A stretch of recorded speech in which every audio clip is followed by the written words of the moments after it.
Yes, these are not Power Rangers, not technically, nor are they their Japanese counterparts, Super Sentai. The idea of a transforming team of almost identical heroes stems from the Super Sentai franchise from Japan, finding itself in lots of pieces of Japanese media that gets a lot more popular when it's released internationally. But Japan is not the only one that loves the concept of these types of heroes. There's a reason why Power Rangers is fairly popular as well, even to this day.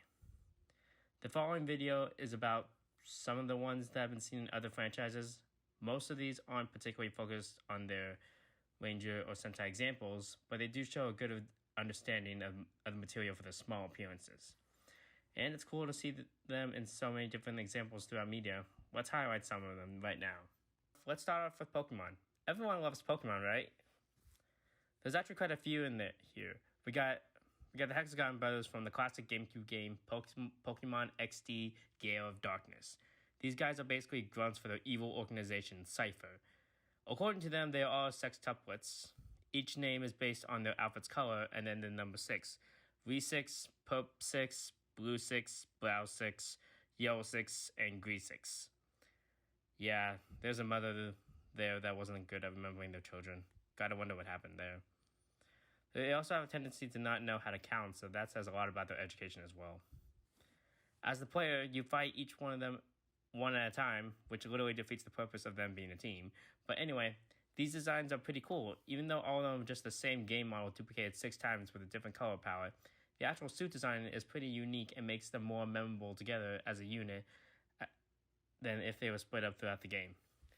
For the anime, there's also this small plot point of our main heroes wearing outfits like this, becoming part of a task force known as the Ultra Guardians. But honestly, they're pretty lame. There was also this other plot point. One of Ash's original Pokemon, Squirtle, was part of the Squirtle Squad, a gang of Squirtles that were abandoned by their trainers and went on to become local gangsters, because of course that's a thing. After they helped Ash deal with the plot of the day, the leader joined up with Ash for a bit before returning to his squad, which then became an elite squad of firefighters under the command of Officer Jenny, an officer that has its own weird family issues to deal with. They returned to the final season for Ash's journey. Ash and his friends return to Vermilion City, where they see a sign for a stage show. The stage show in particular is for the Squirtle Squad to perform large stage shows on their firefighting work to fight fires while wearing color-coded suits that do make them look like Rangers or Sentai. Now for another well-known anime, Dragon Ball. And you know who I am talking about for this, the Ginyu Force.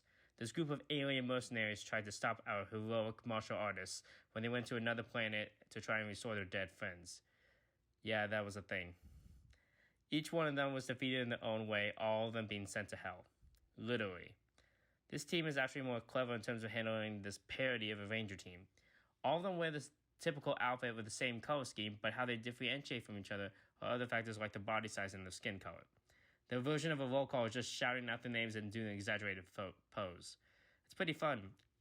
And yes, this is confirmed to be a parody of a Sentai team, but as Toriyama, the creator of Dragon Ball, talked in interviews about how his son is a big fan of the Super Sentai franchise.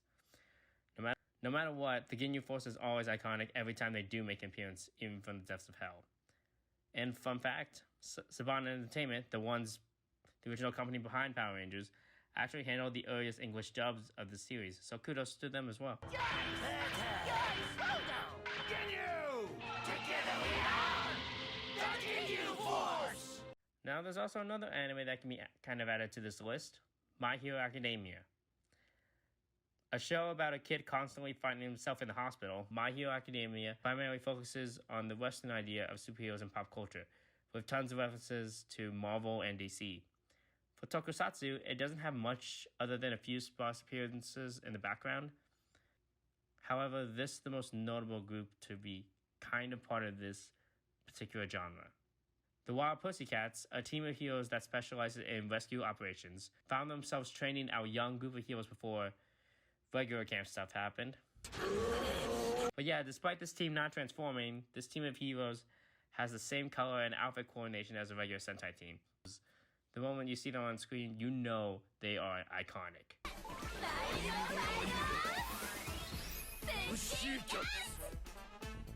Next up is a property originally from toy that is part of its own franchise now, Voltron. Adapted from the original Go Lion show in the 1980s, this series about a group of space explorers piloting a bunch of robotic lions became a classic. It had many iterations over the years, with its most recent one, Voltron Legendary Defender, becoming one of the more popular and longest running. It goes without saying that it's very easy to see the similarities between Voltron and Power Rangers / Super Sentai. Color-coordinated team, giant robots that form into one, adapted from Japan and becoming its own thing later. Heck, in the most recent show that I mentioned, the crew actually does a little more than that. In Season 4 of the show, the pilots, known as Paladins, performed a bunch of stage shows for alien planets to spread the message of Voltron being the savior of the universe. They even pulled out some fun, iconic poses during it. It's honestly an interesting franchise to look into. Perhaps I can talk about it more in the future? Moving on, Ace Attorney. You've heard of it, right? The visual novel franchise on the lawyer that protects the innocent. Objection! No, not that one. Take that! Not that one either. This guy, Phoenix Wright, an attorney that finds inconsistencies between people's testimonies and calls them out on it. This franchise started from its video game roots, becoming one of Capcom's strongest properties, spinning off into live-action films, mangas, and even an anime series. Now, what does that have to do with this video? Well, there are a few core cases in the original games that dealt with a version of a tokusatsu franchise known as the Samurai series. It even made its way into the anime, centered around the Hero of Heroes Grand Prix, an event to see who would be the best TV superhero. Though these solo heroes are not based on any toku franchise in particular, there are a notable few that should be called out. Signal Samurai, another iteration of the Samurai franchise, came exclusively from the anime launched in 2016. A team of heroes focused on traffic safety. Thank God for that, because it's not like there was never one of them before. Ever. This was shown up briefly during flashbacks to the childhood of Phoenix Wright. Phoenix and his friend, Larry, convinced another kid, Miles, to watch it. They all got into it, even with the kids doing the poses in the playground.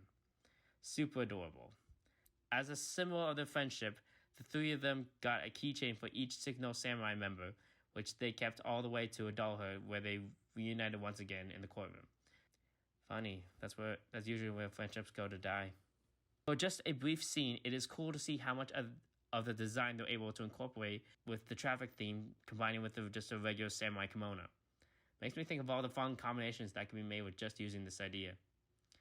There was also the next iteration, briefly shown when Phoenix was in middle school, the Rainbow Samurai, which means that in a franchise with multiple murder cases, the samurai still found a way to continue onwards. You'd think that'd be fiction, but I totally buy it happening now. Yo, yo, yo! Huh? 7 blades of justice, each a different shade. We are the Rainbow Samurai! Next up is from another video game franchise, the Persona series. How do I sum this up for people who don't know it? Persona. Is that game for people who didn't go to social events or have meaningful relationships in high school? Okay, thank you.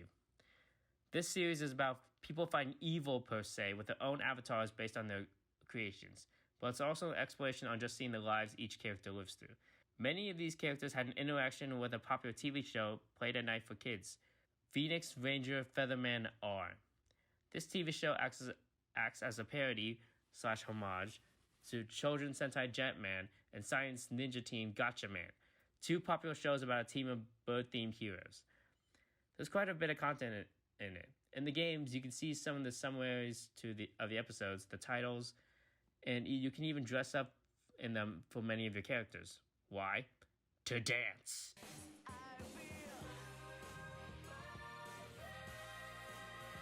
Now that we've been talking about a lot about the Japanese media where some of these references can be seen, let's quickly go and see what Western media has taken for their own parodies.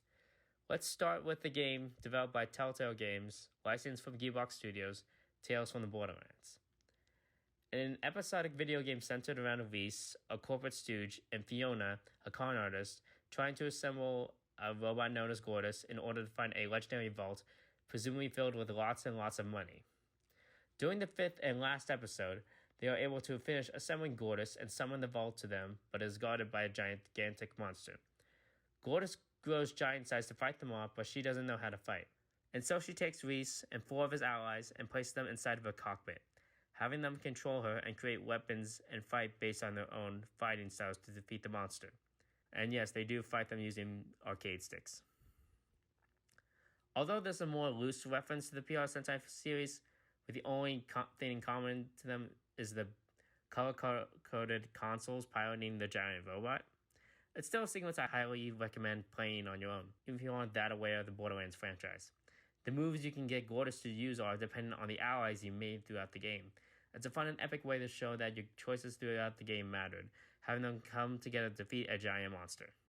Next up is Tom and Jerry, the classic TV show about a cat and a mouse trying to eat each other. No way, it's just a cat doing that, sorry. Although Jerry doing that would be an epic plot twist. Well, in the Tom and Jerry's Tales cartoon that aired in 2005, there was an episode that featured a group of humans that owed Tom, and Jerry was along for the ride because he's a little devil. Those new pet owners were superheroes, known as the Amazing Acquaintances, red, blue, green, white, and yellow. They use special rings to access their powers, super strength, stretching, fire, ice, and size. This episode is about Tom and Jerry having odds with each other, using the rings to try and hurt each other in classic Tom and Jerry fashion before they team up and take on one of the team's enemies, Doomdog. They're a parody of other classic superhero shows, like, for example, their team's name is clearly just a rip-off of the Super Friends.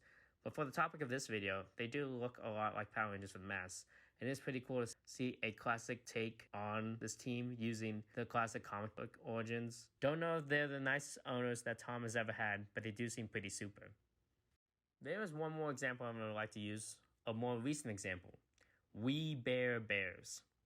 We Bare Bears was a Cartoon Network show that ran from 2015 and ended with a feature film in 2020. It was about 3 talking bears trying to be a part of human society in San Francisco. Would you be surprised if that actually happened down there? So anyway, there was a special episode about the bears watching a TV show called Ultra Meteorite Fighters and deciding to play pretend as them, using their imagination to create their 4th member, the Silver Bear. However, the Silver Bear is not the ally they seem to be. Okay, so one of the reasons why this episode is so memorable, especially to other, Toku fans, is that this is one of the last appearances of the late Jason David Frank, the actor for the Mighty Morphin Green Ranger, before he passed away. And well, let me just say, Jason David Frank did a fantastic job with the voice acting, making his voice just naturally makes everything sound so cool and epic. That you feel like you want to follow this hero, which is part of the plot for this particular episode. Like I said, this is an obvious parody of PR with a lot of fun details, but it's a very clever one. You see, the 3 bears are the ones playing the heroes, but they end up making a mess of the park they're in, kind of showing how a lot of the people back in the day really thought that Power Rangers incited violence or whatever. I highly disagree with that, obviously, but you can see how this show makes that a plot point and helps make it a fun episode as just a result. Plus, it does tap into your little kid's imagination, watching their favorite heroes run around and trying to be like them, and how can you say no to that? Oh, we did it! Woohoo! Silver Bear commends you, Ultra teammates, for a job well done.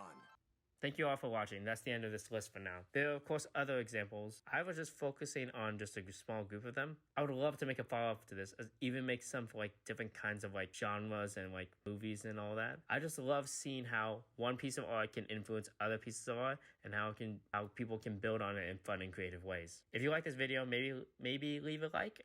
Maybe leave a suggestion on what to do next. This is the first time I'm trying to record all this, and I hope you guys enjoyed learning about this and wanting to talk about this. I'll see you all soon. Have a good day.